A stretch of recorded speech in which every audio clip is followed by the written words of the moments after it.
आज हम बात करने वाले हैं भारत के सबसे शिक्षित राज्य के बारे में, जिसे भगवान का घर भी कहा जाता है। भारत का वो राज्य जो अभी भी आयुर्वेद चिकित्सा प्रणाली को अपनाए हुए है। इस राज्य के हर एक गांव में आपको हॉस्पिटल देखने को मिलेगा। क्यों हैरान मत हुई, ऐसा है हमारे देश में। वहीं प्राकृतिक खूबसूरती से परिपूर्ण इस राज्य में होती है मॉनसून की पहली बारिश। दोस्तों, दुनिया का सबसे अमीर मंदिर आपको इसी राज्य में देखने को मिलेगा। और इतना ही नहीं, भारत की सबसे पहली चर्च और मस्जिद कहाँ है, यही तो बनी थी। इस राज्य को भारत का सबसे ईमानदार राज्य भी माना जाता है। और ये भारत का वो राज्य है जहाँ के महिलाएं सबसे ज्यादा सोने के आभूषण पहनती हैं। दोस्तों, चलिए आपको नाम बता ही देते हैं। ये राज्य कोई और नहीं बल्कि है केरल। जी हाँ, चलिए दोस्तों फिर एक साथ चलते हैं खूबसूरत राज्य केरल के बेहतरीन सफर पर। मजा आने वाला है, तो इस वीडियो को एंड तक जरूर देखिएगा। लेकिन हाँ, वीडियो पे आगे बढ़ने से पहले चैनल को सब्सक्राइब करके वो वाला बेल आइकन जरूर दबा दीजिएगा।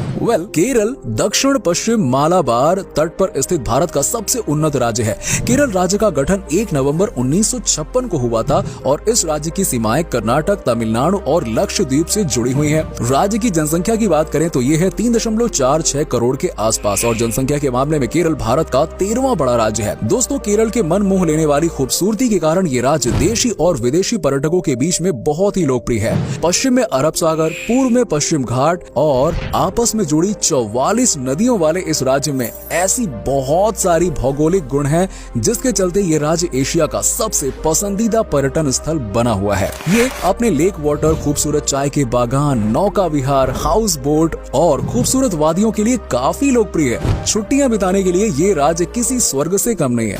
चलिए अब हम आपको बताते हैं केरल का मतलब। दोस्तों, केरल शब्द की उत्पत्ति केरा और आलम से हुई है। केरा का अर्थ है नारियल और आलम का अर्थ है भूमि। इसीलिए केरल को नारियल की भूमि कहा जाता है, क्योंकि यहाँ आपको चारों तरफ नारियल के पेड़ ही दिखाई देंगे। यहाँ पर तकरीबन 7.7 लाख हेक्टेयर भूमि पर नारियल की खेती होती है और इसका उत्पादन राज्य की अर्थव्यवस्था में बहुत बड़ी भूमिका निभाता है। केरल भारत का वो राज्य है जहाँ पर पुरुष और महिला का अनुपात सबसे अच्छा है। इस राज्य में 1000 पुरुष की तुलना में 1084 महिलाएं हैं, यानी कि महिलाएं ज्यादा ही हैं कुछ। और भारत के किसी भी राज्य से बहुत बेहतर स्थिति है यहाँ पर। केरल की पुरुष और महिलाओं की संख्या का अनुपात सबसे अच्छा है। भारत के किसी भी राज्य से बहुत बेहतर है केरल के पुरुष और महिलाओं की संख्या का ये अनुपात। शायद यही कारण है कि केरल में महिलाओं की लिटरेसी रेट पूरे एशिया में सबसे ज्यादा है। इसीलिए केरल के महिलाओं को समाज के सभी स्तरों पर अपना योगदान देने का मौका पुरुषों के बराबर ही मिलता है। दोस्तों, साथ ही साथ मैं आपको ये बताता चलूं कि केरल 1991 में भारत का पहला पूर्ण शिक्षित राज्य बना। केरल भारत का एकमात्र ऐसा राज्य है जहां की साक्षरता 100% है।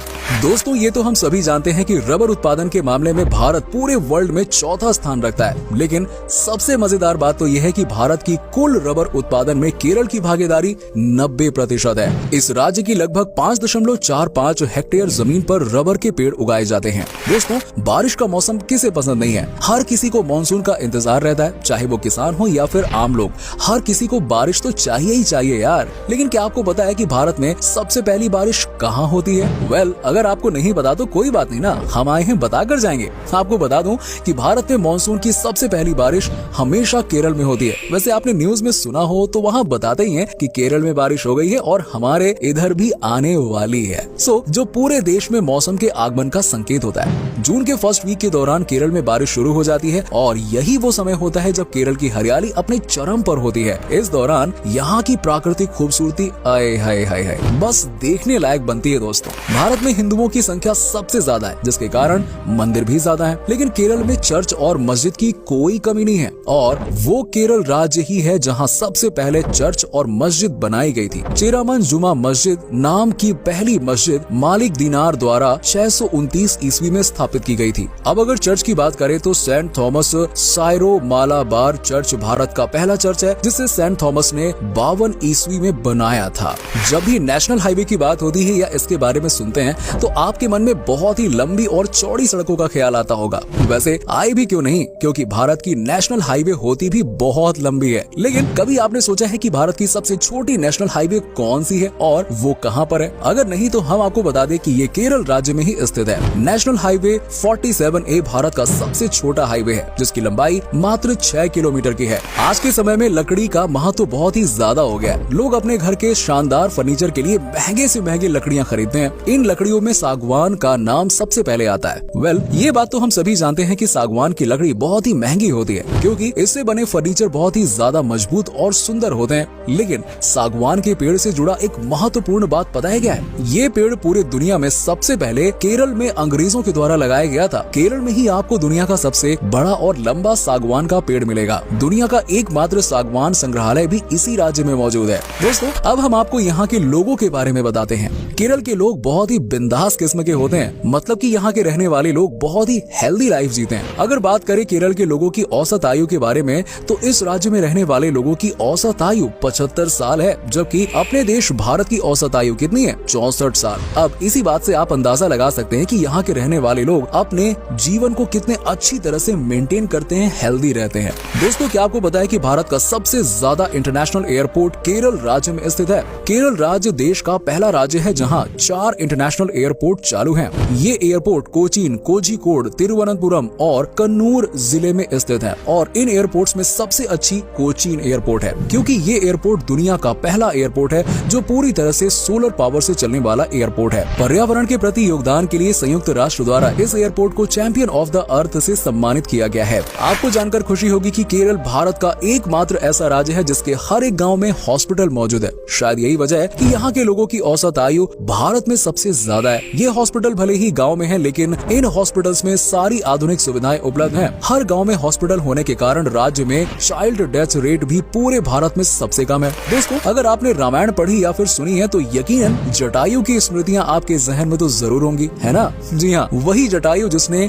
सीता माँ की रक्षा करते हुए रावण के चंगुल से उन्हें बचाने का प्रयास किया था और अपने प्राण त्याग दिए। उन्हीं अपार शक्ति वाले जटायु को आधार बनाकर केरल के कोल्लम जिले में तैयार किया गया जटायु नेचर पार्क 65 एकड़ में फैला हुआ है। और इस पार्क में रोमांच और मनोरंजन को बड़ी कलात्मकता और खूबसूरती से समायोजित किया गया, जहां से आप ऊबड़ खाबड़ पहाड़ों के मनोरम दृश्य देख सकते हैं। इसकी सबसे बड़ी खासियत है यहाँ बनी जटायु की प्रतिमा, जो दुनिया का सबसे बड़ा पक्षी मूर्ति है। ये स्कल्पचर कुल 30,000 स्क्वायर फीट में फैला हुआ है। इतने एरिया में 14 टेनिस कोर्ट समा सकते हैं। क्यों चौंक गए ना? एक पहाड़ पर बनी ये प्रतिमा 200 फीट लंबी, 150 फीट चौड़ी और 70 फीट ऊंची है, और इसे बनाने में 7 साल का समय लगा। अगर त्योहार की बात करें तो केरल का प्रमुख त्योहार ओणम है। फसल काटने की खुशी में इस त्योहार को पूरे केरल में बहुत ही धूमधाम से मनाया जाता है। पूरे देश में केरल के लोग सबसे ज्यादा धर्मनिष्ठ होते हैं। केरल के विभिन्न समुदाय के लोग एक दूसरे के उत्सव में भरपूर साथ देते हैं। ओणम के मौके पर यहाँ बोट रेस का आयोजन देखने को मिलता है। इसके अलावा यहाँ के लोग नवरात्रि उत्सव, महाशिवरात्रि, क्रिसमस, रमजान, बकरीद जैसे त्योहार को बड़े ही उत्साह के साथ मनाते हैं। वहीं केरल की वेशभूषा की बात की जाए तो ये दक्षिण भारत के अन्य राज्यों से मिलता जुलता है। केरल राज्य की पारंपरिक पोशाक को मंडू कहा जाता है। यहाँ की महिलाएं साड़ी पहनती हैं, जिसे मुंडम नेरियथम के नाम से जाना जाता है। केरल के पुरुष धोती पहनते हैं, जो कमर के नीचे पहना जाता है। साथ ही वो शरीर के ऊपर कंधे पर तौलिया की तरह एक चादर रखते हैं। केरल के खान पान की बात की जाए तो यहाँ धान की खेती बहुत ही अच्छी होती है। इस कारण केरल के लोगों का मुख्य भोजन चावल है, और इसके तटीय इलाके में मछली भी प्रिय भोजन है। यहाँ के प्रिय भोजन में नादान, कोझी, वरुथु का नाम आता है।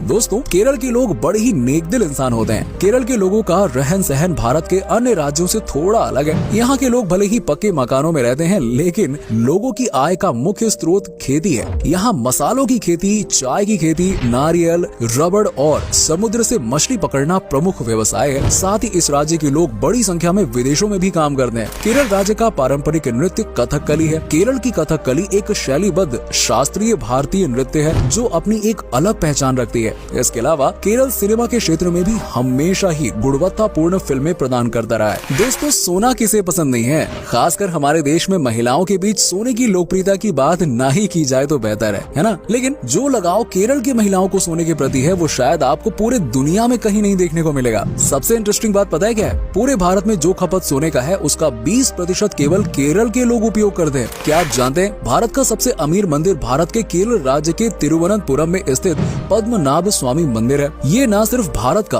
बल्कि दुनिया का सबसे अमीर मंदिर है। एक अनुमान के मुताबिक इस मंदिर की कुल संपत्ति $1 ट्रिलियन है। जब मंदिर के अंदर के वेल्व खोला जाता है, तब ऐसा लगता है कि सोने चांदी और हीरों की बरसात हो रही है। पद्मनाभ स्वामी मंदिर भगवान विष्णु का मंदिर है। मंदिर के बीचों बीच भगवान विष्णु की एक सुंदर विशाल काय मूर्ति रखी हुई है, जिसके दर्शन के लिए लाखों भक्त साल भर में आते रहते हैं। ये मंदिर न सिर्फ सबसे अमीर बल्कि सबसे प्राचीन मंदिर भी कहलाता है। एक रिपोर्ट के मुताबिक इस मंदिर में सालाना 500 करोड़ रुपए का चढ़ावा आता है। वेल दोस्तों, आपको जानकर ये हैरानी होगी कि भारत में केरल एकमात्र ऐसा राज्य है जहां पर अभी आयुर्वेदिक तरीके से इलाज किया जाता है। आयुर्वेद अभी भी इस राज्य में मुख्य इलाज प्रणाली है और इस राज्य में रहने वाले लोग भी इसी इलाज प्रणाली से अपना इलाज करवाना पसंद करते हैं। तो ये था भारत के सबसे खूबसूरत राज्यों में से एक केरल। उम्मीद करता हूँ कि आपको हमारा ये एपिसोड पसंद आया होगा। हमें नीचे कमेंट सेक्शन में कमेंट करके जरूर बताइए कि आज की वीडियो में आपको केरल की कौन सी बात सबसे अच्छी लगी। वैसे क्या आप कभी केरल में गए हो? अगर गए हो तो आपका एक्सपीरियंस कैसा रहा, ये भी हमारे साथ जरूर शेयर कीजिएगा। साथ ही साथ वीडियो को अपने दोस्तों और रिश्तेदारों के साथ में शेयर करना बिल्कुल मत भूलिए।